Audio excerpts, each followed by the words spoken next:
Wet look kanina ang karamihan sa mga taga San Juan at bunsod yan ang pagdiriwang ng Wata Wata Festival sa lungsod. At sa Balayan, Batangas naman, mga katakam-takam na lechon ang bumida habang sa Nueva Ecija, dinagsa ang Taong Putik Festival.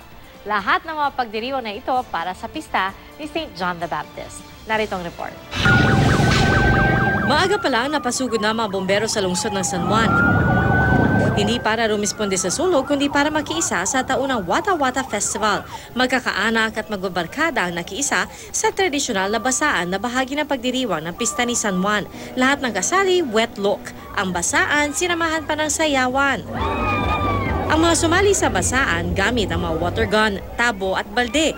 Malinis naman daw ang tubig na ginagamit sa pambabasa. Mahigpit kasi ipinagbabawal ang paggamit ng maruming tubig, tubig na malamig, tubig na mainit, water balloons at mga gadget na pambasa na maaari makasakit. Ang lalabag dito may parusang 500 pesos sa unang offense, 1,000 pesos sa ikalawang offense at 2,500 pesos naman para sa ikatlo hanggang sa mga succeeding offense. Dati po kasi kami din may basaan din doon, kaya lang nagagalit yung mga taga Santa Mesa. Kaya ngayon dito kami sa San Juan para legal talaga yung basahan. Taong 2003, formal na sinimula ng Wata Wata Festival para magbigay pugay sa kanilang patron na si San Juan Bautista. Nagsimula lang sa simpleng basaan pero kalaunan, nadagdagan na ng iba't ibang aktibidad. Simula sa St. John the Baptist Church, nagkarakol ang mga kababaihan o ang pasayaw na panalangin na sinundan ng parada ng mga float.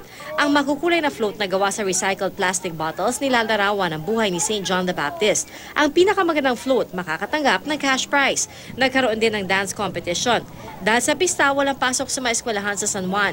Isinara rin ang ilang kalsada sa lungsod para bigyang daan ang mga pagdiriwang. Life kasi, the blessing of St. John the Baptist of Jesus Christ sa River Jordan, it celebrates life. So pag life, lahat it encompasses everything. Kalinga sa pamilya, environment most likely, life and times of everybody.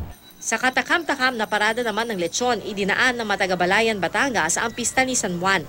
Agaw pansin sa mga manonood ang mga baboy na binasa sa mga sikat na personalidad gaya ni Piggy Cyrus sa kanyang Wrecking Ball at ang Golden State Warrior star player na si Steph Pig Curry.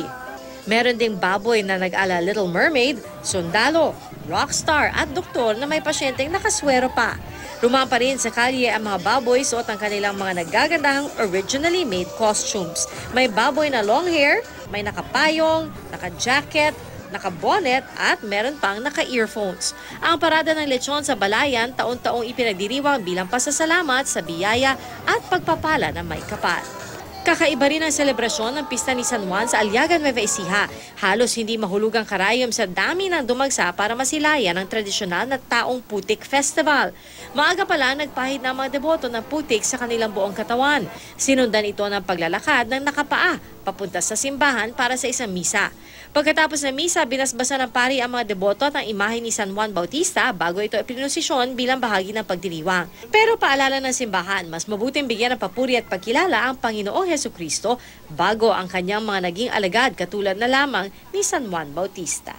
Actually, yung iba halos ayaw maniwala kay Kristo pa pero sa kanya naniniwala. Pero sabi niya, hindi ako, si Kristo.